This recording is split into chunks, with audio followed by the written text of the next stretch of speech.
Tally के इस अध्याय में अकाउंटिंग की जिन टर्मिनोलॉजीज के बारे में हम जानने वाले हैं उनमें शामिल हैं राजस्व यानी रेवेन्यू, आय यानी इनकम, छूट यानी डिस्काउंट, डूबत ऋण यानी बैड डेट्स, लेन देन यानी ट्रांजैक्शन और प्रमाणक यानी वाउचर। राजस्व यानी रेवेन्यू, गुड्स या सर्विस को मार्केट में सेल करने पर उससे जो प्राप्ति होती है वह रेवेन्यू कहलाती है। आय यानी इनकम, किसी भी माल या सर्विस को मार्केट में सेल करने पर उससे जो रेवेन्यू प्राप्त होता है उसमें से एक्सपेंसेस को घटाने के बाद जो राशि बचती है उसे आय या इनकम कहते हैं।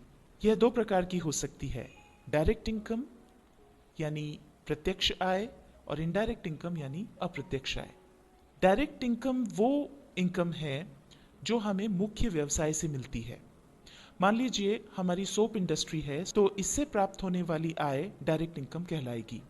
मुख्य व्यवसाय के अलावा जो इनकम हमारी होती है वह अप्रत्यक्ष आय या इनडायरेक्ट इनकम कहलाती है। उदाहरण के तौर पर हमारी सोप इंडस्ट्री है, उसके अलावा हमने कुछ गोदाम किराए पर दिए हुए हैं तो उनका जो किराया आता है वो इनडायरेक्ट इनकम है। या हमने कुछ रुपया बाजार में उधार दिया हुआ है तो उसका जो ब्याज प्राप्त होगा वह हमारी इनडायरेक्ट इनकम होगी। बट्टा या छूट यानी डिस्काउंट, व्यापारी द्वारा अपने ग्राहकों को दी जाने वाली रियायत छूट या डिस्काउंट कहलाती है। यह बट्टा दो प्रकार का हो सकता है, व्यापारिक बट्टा यानी ट्रेड डिस्काउंट। व्यापारी माल बेचते समय ग्राहक को माल के मूल्य में कुछ कमी या बिल की राशि में जो कमी करता है वह व्यापारिक छूट कहलाती है। यह छूट ग्राहकों को अधिक माल खरीदने के लिए प्रेरित करने हेतु दी जाती है। यह छूट माल के विक्रय मूल्य में से कुछ निश्चित प्रतिशत के रूप में दी जाती है।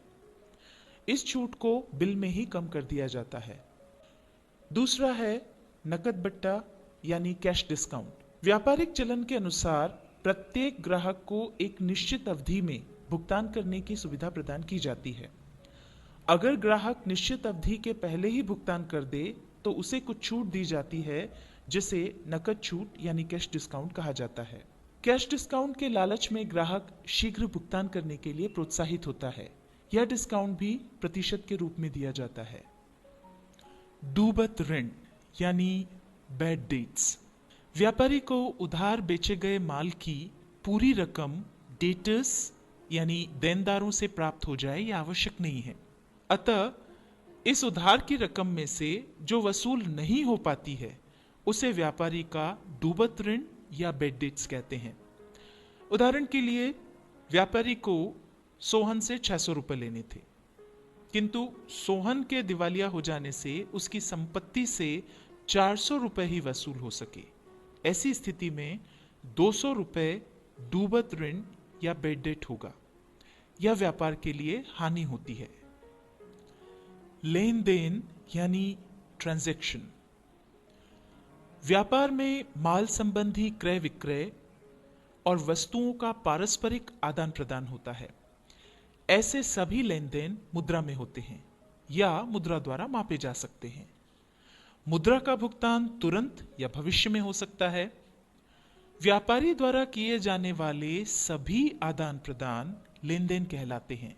जब सौदे का तुरंत भुगतान किया जाता है तब वह नकद लेन देन यानी कैश ट्रांजैक्शन कहलाता है, और जब भुगतान भविष्य में किया जाता है तब उसे उधार लेन देन यानी क्रेडिट ट्रांजैक्शन कहते हैं।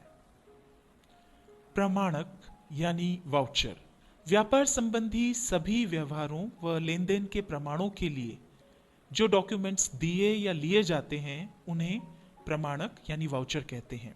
उधार क्रय विक्रय हेतु बिलों, रुपयों के लेन देन के लिए रसीदों, बैंकों में जमा करने हेतु स्लिप व बैंक से रुपए निकालने हेतु चेक आदि सभी वाउचर या प्रमाणक कहलाते हैं।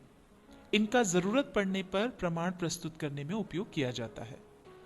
टैली के इस अध्याय में अकाउंटिंग की जिन टर्मिनोलॉजीज के बारे में हमने जाना उनमें शामिल थी राजस्व यानी रेवेन्यू, आय यानी इनकम, छूट यानी डिस्काउंट, डूबत ऋण यानी बैड डेट्स, लेन देन यानी ट्रांजैक्शन और प्रमाणक यानी वाउचर।